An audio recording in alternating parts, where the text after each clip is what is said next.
I was 19 years old, and I thought I had it figured out. See, I'd grown up in a world where confidence was currency, where having an opinion about something, anything, was the same as knowing about it. I was smart enough to know that I was smart, and I was cocky enough to think that's all you needed. And then I got on a plane to London, and London didn't care about any of that. This episode was a tribute to a man who helped me understand, years after that trip, what actually happened to me over there.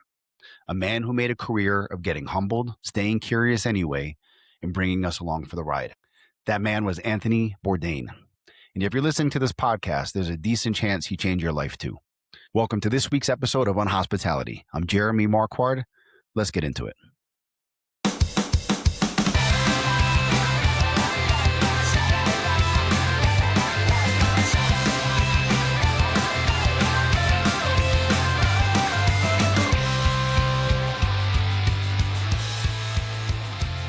Unhospitality, the #1 podcast in the world. So let me take you back to that trip. It was a study abroad program in London. I was 19, I was American, and I was insufferable. I had been somewhere before, sure, but not like this. Not somewhere that looked vaguely familiar. The same language, sort of, the same TV shows, sort of. And it was actually at its core a completely different world. London operates on its own frequency. It has layers of history that make you feel physically small if you stop and pay attention, which at 19 and cocksure, I mostly didn't. Let me tell you a story that illustrates how narrow my worldview was. I was staying in a 3-story flat with other students and friends. Now, this flat overlooked a courtyard, and you could see the neighbors' windows. And one afternoon, a group of German students across the way, they were looking into the courtyard at the same time that I was. We began to exchange pleasantries, and I asked them where they were from. Germany, came back the reply. And where are you from, they asked. Pawtucket, I called out, ignorantly. Not the northeast of the United States or even just the United States. I gave them the name of my tiny little town because up until that point, anytime I had been asked that question, it was in the context of my tiny little state. But now I'm here, halfway around the world, and I'm not even aware of how referencing my tiny little town means so little to anyone else that I encountered. And therein lies the larger metaphor of how small I really was. But the lessons of London eventually got through, slowly. Not quite against my will, but certainly without my full awareness. The changes that were taking root, they were barely perceptible at the time. And those changes were brought on by the people mostly. It was the pub conversations I wasn't expecting to have, the markets where the world had folded in on itself, Jamaican patties next to Lebanese flatbread, next to South Asian sweets, all in the same block, all completely unbothered about being next to each other. The sense that the city had been absorbing people and cultures and ideas for centuries and had developed a kind of bone-deep confidence from doing so, that spoke to me. And me? I was a kid from Pawtucket who walked with a map in his hand and had an answer for everything. And somewhere between the tube and the markets and the pubs and the conversations I didn't expect, this kid started to get very curious, very, very curious. And that's a thing about travel that no one puts on the brochure. The best version of it doesn't just show you new things. It shows you how little you know. And that's not comfortable. That's not a highlight reel or a carefully crafted photo from the same exact spot that millions of people have snapped the same exact photo. But it's the version of travel that actually changes you from the inside out. I came home from London different. I didn't have the language for it yet, but the crack in the foundation of my upbringing had started, and it was beginning to show. Now, years later, after several years of working in the service industry, first as a valet attendant in an exclusive country club in Massachusetts, and then as a waiter in one of the most recognized Italian restaurants in the Federal Hill section of Providence, Rhode Island, I found a book called Kitchen Confidential. And I want to be precise about what that book did to me, because I enjoyed it. It just doesn't cover it. Kitchen Confidential didn't just entertain me. It gave a vocabulary to something I've been carrying around since London without quite being able to articulate it. Bourdain wrote about the restaurant industry the way it actually worked, in a way that I had seen with my own 2 eyes, not the polished front of house version that customers saw. It was the back of the house, the chaos, the sweat, the brutal hierarchy, the fights with the chef, the camaraderie built out of the shared suffering, the pride that existed completely independent of what any critic thought.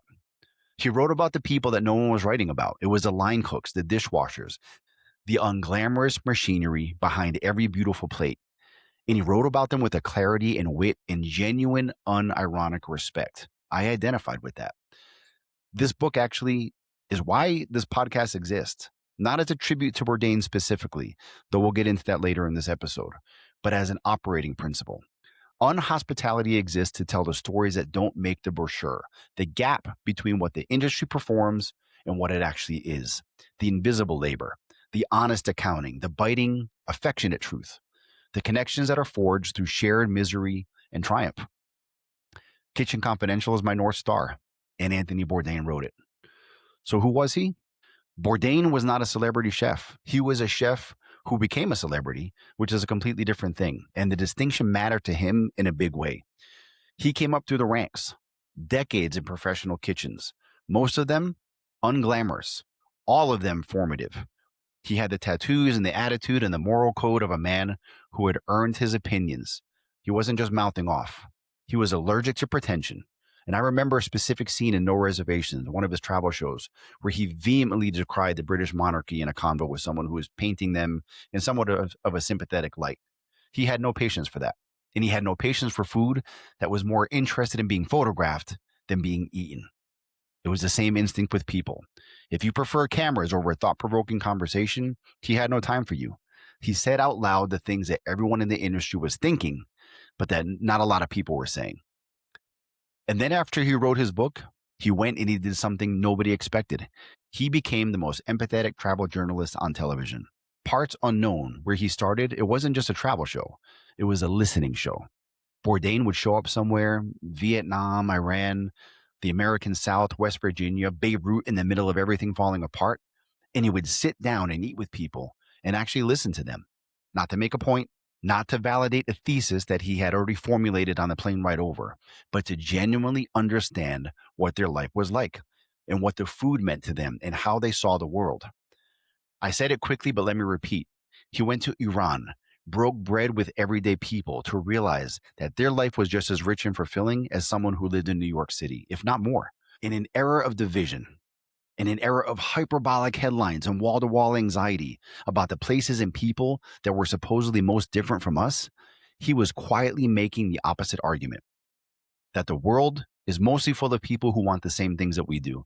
The food is the fastest route to the truth, and that if you actually show up and sit down and shut up just for 5 minutes, you'll discover something more interesting than anything you ever came in with.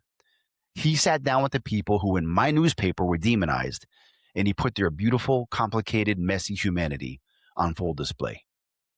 That was his superpower, and it was rooted in something that also cost him everything. So I'm not going to dance around this, how Anthony Bourdain died.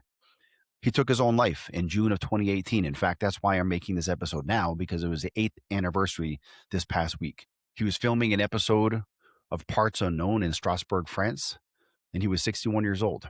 And the news, it hit me deep. It hit me square in the chest. I remember exactly where I was. I'm not a guy that puts people on a pedestal. In fact, I think Bourdain was the same way, right? And ironically enough, Bourdain was that guy. I put him on a pedestal. To me, Bourdain, in many ways, symbolized the person that I was striving to be. He was it. I'm not going to wrap this up neatly because it doesn't wrap up neatly. Life is many shades of gray, and this, unfortunately, is one of the grayer ones. What I will say is this. The same thing that made Bourdain extraordinary was the thing that made him vulnerable, his sensitivity, his capacity to feel the weight of the world around him, to walk into a room and to actually absorb the human reality of it, not skim the surface, but feel the texture of it. That's not a trait you can turn on and turn off. You don't get the empathy without the exposure. You don't get the insight without the weight that comes along with it. Heavy is the head that wears the crown. He was a man who felt everything more intensely than most of us can imagine. His addiction history, his brutal honesty about his own darkness, his relentless forward motion, all of it points to someone who was never quite able to turn it down. The world was always too loud for him in some fundamental way. And for a while, for a long, glorious while, he channeled that into work that was some of the most humane and important cultural documentation of our era. But sensitivity without armor is exposure. And the life he was living, the constant travel, the constant performance, constant visibility, The loneliness that comes with being everywhere and therefore nowhere was not a life built for man who felt everything. Now, I don't say any of this to reduce him to his death. I say that because I think pretending it didn't happen or that it was a footnote to the legacy he left, well, it's a form of dishonesty that he would have found insulting. He was messy. He was complicated. He was human in all the uncomfortable, nonlinear ways that humanity shows up. And that messiness is part of why I'm sitting here recording this. Remember, I came home from London with a crack in my armor and had no idea what to do with it. And then eventually, I found Bourdain. And what he did across Kitchen Confidential, across No Reservations, across Parts Unknown, was give language to that crack. He articulated the experience of being humbled by the world, of arrogantly walking into a place with all your assumptions and having them quietly, firmly dismantled by the reality in front of you, of learning that curiosity is not a weakness. Curiosity is a strength. The French philosopher Albert Camus had a calling card. He talked about the absurd, this concept. It was a guiding principle. And what is the absurd? Well, it's the idea that there are two irreconcilable truths at play in every moment of life. The first is that human beings have an uncurable need to understand things. And the second is that the world can never be understood. That not knowing is essentially the absurd. Those two things will never be reconciled. And yet that not knowing is not a failure. That discomfort is where the magic lies. The most interesting thing about any destination is not the famous thing. It's not the landmark. It's the thing you weren't looking for, the unexpected. Bourdain made me want to exploit the curiosity that was awakened in me in London, in travel, in food, in this industry, which I've spent 27 years navigating and still find endlessly surprising when I'm paying attention. He modeled something I try to bring to this podcast, the idea that the most valuable thing you can offer someone is not your expertise, it's your honest attention, the willingness to sit down at a table, any table, and actually be present for what happens next. I miss him. The world, I think, is worse at this particular moment without him. And I think the best way to honor that is to give the honest attention and to do that job ourselves. It falls to us. And I'd be remiss as I close out this section of talking about his death without also mentioning that if you or someone you know is struggling, the 988 Suicide and Crisis Lifeline is available 24/7 by calling or texting 988. So that was my tribute to Bourdain. I could record another 10 episodes that would pay tribute to him and wouldn't even scratch the surface because believe me, he's worthy of 10 or more. But here's the thing about tributes. They're easy. You celebrate someone, you miss them publicly, you talk about what they meant to you, and you feel the warmth of shared grief and shared admiration. And then you move on and nothing really changes. It's a viewpoint into the past. Bourdain would have hated that. He was interested in not being a mascot. He was interested in the work, in the question, in the uncomfortable thing that you could do with the idea, rather than just a pleasant feeling of having the idea. So let me ask the uncomfortable question. Did we actually listen? Because I don't think we did. Look at how we travel now.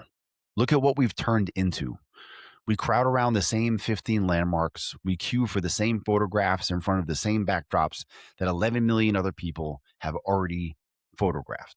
We go to Paris and we rush to the Eiffel Tower. And I'm not taking anything away from the Eiffel Tower, but we're doing it because someone on Instagram told us to do it. We come home and we say we saw Paris, but we really didn't see Paris. We saw a curated highlight reel of Paris that was built specifically for people who don't want to be surprised. We are traveling with the express goal of not getting lost. Everything is so planned. And I'm not talking about physical safety. I'm talking about intellectual and emotional safety. The refusal to be in a place that you don't understand and sit with that discomfort long enough for it to teach you something. We want the destination delivered to us pre-digested. We want the local food experience without the local context. We want to feel adventurous without actually being vulnerable. Bourdain got lost on purpose. He went to the places that made his producers nervous. He ate the thing he didn't recognize and he didn't pretend to know what it was. He sat at tables where he couldn't speak the language and understood the conversations anyway. Why? Because he was paying attention to the right things. That's not a travel style. That's a philosophy. And it's almost exactly the opposite to what the modern travel industry is selling. The industry loved Bourdain's aesthetic, the grit, the texture, the street food and the dive bars, and the unglamorous corners of the world. They loved it so much that they commodified it. You can now book quote unquote an authenticity experience in virtually any major destination, a curated version of the off the beaten path, pre-vetted and pre-packaged and photographed for maximum gram worthiness. The rough edges are sanded down. The surprises are removed. The thing that made it special in the first place, well, they're gone. We learned his language and yet missed the point entirely. And the people he championed, the line cooks working doubles for poverty wages, the local vendors whose neighborhoods are now being hollowed out by short-term rentals, the invisible labor behind every picturesque meal, they're still invisible, still uncelebrated in any structural sense. We clap for them on Instagram and we don't pay them enough to live where they work. What are we doing? Bourdain's whole career was an argument for the table, not the restaurant, not the experience, the table. The act of sitting down across from another human being and sharing something.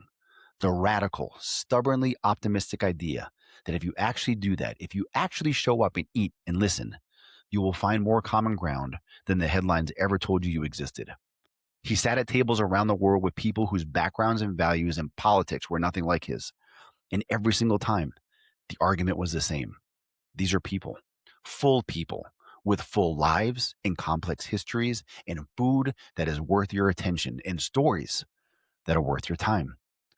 Bigger tables means asking who gets to tell the story of a place, whose version of a destination makes it into the brochure, and who gets left out. It means questioning who benefits when tourism money flows into a city and who gets displaced by it. It means being honest about the gap between what travel is supposed to do for people and what the travel industry is actually incentivized to deliver. It means getting lost on purpose and staying lost long enough for something to happen, letting that discomfort settle in until you grow and change. For connections to be made, connections with other people, and connections between seemingly opposing thoughts or paradigms inside of yourself. Let's be honest. The hospitality industry that I love and I live and breathe builds walls constantly. Price walls that determine who gets the beautiful view, cultural walls that determine whose food gets called cuisine and whose food gets called ethnic, walls of performative warmth that simulate human connection without actually delivering it. Bourdain spent his career kicking those walls down, one plastic stool at a time. The question is whether we have the guts to do the same. I started on hospitality because I believe this industry is capable of being better than it currently is. Not in a naive, everything is beautiful, starry-eyed kind of way, but in a hard-eyed, I've been in this industry for 27 years kind of way. I've seen the gap between what hospitality promises and between what it delivers. I've seen the invisible labor and the performative warmth and the way the industry talks about guests while treating its workers like disposable equipment. And I started this podcast because Bourdain showed me that the most powerful thing you can do is tell the truth about it, not to tear it down, to make it better. To name the gap so clearly that it becomes impossible to unsee. That's what Kitchen Confidential did. That's what Parts Unknown did. For travel and culture and food and the way that we understand each other through our differences. It named the gap. It told the truth. And it did it with wit and warmth and a complete refusal to pretend that everything was fine when it wasn't. That's the job. That's always been the job. So here is how I want to honor Anthony Bourdain. Not with a hashtag, not with a retrospective that celebrates the man while ignoring the argument, but by doing the work.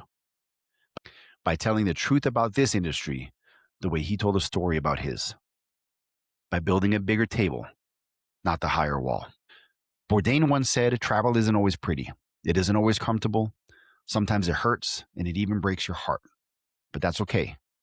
The journey changes you, and it should change you.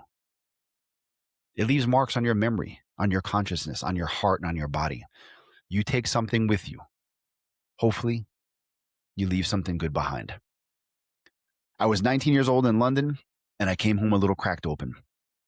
A little less sure of myself, a little more curious about the world that had just shown me, gently but firmly, how much I didn't know.